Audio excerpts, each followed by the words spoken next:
Good morning to Soul Sips on Sunday. I hope that you're enjoying this gorgeous day.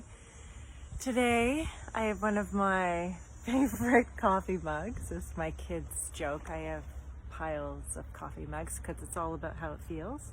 But what I also have is these. And these guys actually, it's kind of funny that this is Sunday. We used to have a tradition in our family. We'd go to church on Sunday, and then I have 3 sisters, and so we would all sit in the car, I think illegally, and we would drive to Tim Hortons. And because it worked out so well, there were 6 of us in a family. We each got 2 donuts to choose from, and then those donuts would sit on my mom's lap, and the aroma of those donuts would come through the car, and we would have to continue to not eat because you don't eat in a car. We did the drive through the lake shore and the yacht club, and then when we got home, you could eat those 2 donuts as you chose, and it was like a tradition, right? And you know, you look back and you kind of go, geez, those traditions were so great. Like, it added stability and you know, this knowing of what was coming. And then I grew up, and I would set my own traditions and set my own routines and habits and everything else. And then I thought that was like how you lived, and that was life, and everything as well that was passed on to me from generation to generation. And that blew apart. So those traditions that were great stability for me, or so I thought, because they were just told to me, and you just did them because you do them. And when they all fell apart, I fell apart too, right? Like, you're like, what does this all mean? And who and where are we? And then you kind of try to pick back at those pieces. And one of my pieces was baking. My mom, I always remember when I would come home from school, the days that I'd walk in the house and she was baking something. It just had this to me that life was okay. And so then I started doing it. It became my thing. I didn't even often eat my baking. I just needed to go through the process. I called it my stress reliever. And I adapted that, and that kind of kept with it. Well, interestingly enough, today, I went and got these because I needed something to just, I don't know, feel okay. And I know it's peculiar because you probably don't even think I eat donuts. I love donuts. I love plain donuts. Particularly, I like, not plain, honey dip. Through my pregnancies, I ate donuts like crazy. I kind of joke with my son Cameron. He's a really big guy. He's got big thighs, and I always say that his thunder thighs are a result of my honey crullers. And he was my biggest baby, and I joke about that, but they're soothing to me, and which I know we all have these things that are soothing, that will calm us. And are they great? No, they're not great. They're crutches, whether it's our glass of wine at night or coffee in the morning, or even going and exercising, you know, for crazy amounts and crazy intensities. They're all these areas to just, yeah, they're outlets.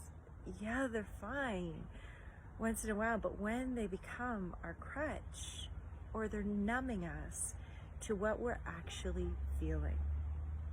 And right now, I feel terribly uncomfortable. I questioned and questioned and questioned whether I should even do this video. But I thought, these videos are all about being real. It's real life shit that is going on. And right now, I find it so difficult, as I'm sure many of you guys do.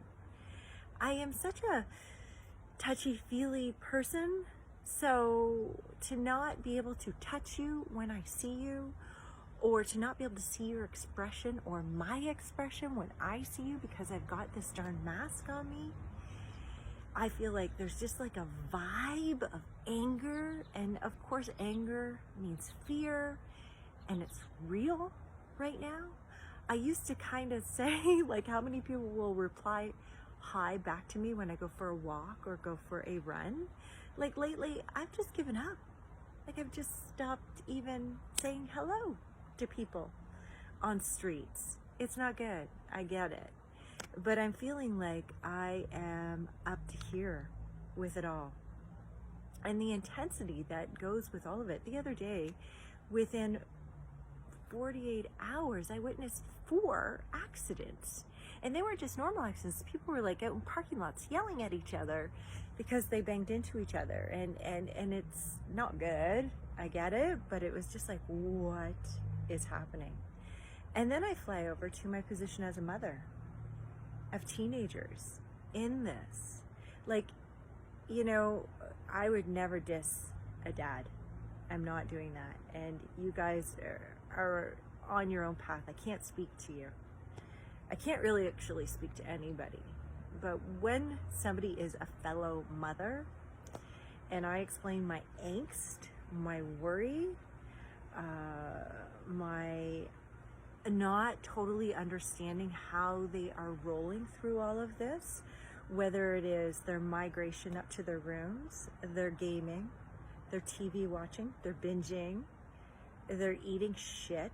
You would think because they're under your roof and control, you can control what they eat. Well, you can't. They can go to McDonald's anytime they want, right? Like, even if we did create this, it's really something right now. Maybe everything's just got a magnifying glass on it. I don't know. And as a mother, I have found this to be very, very difficult because there's no books. We can't even look to our leaders in our world. I'm questioning everyone and everything as to what's truth. And, you know, I think down deep, we know that. We know what our truth is, and we know what our gut is saying to us and allowing that to happen. But I'm just at a moment that I just feel like it's really, really frustrating, and it's difficult.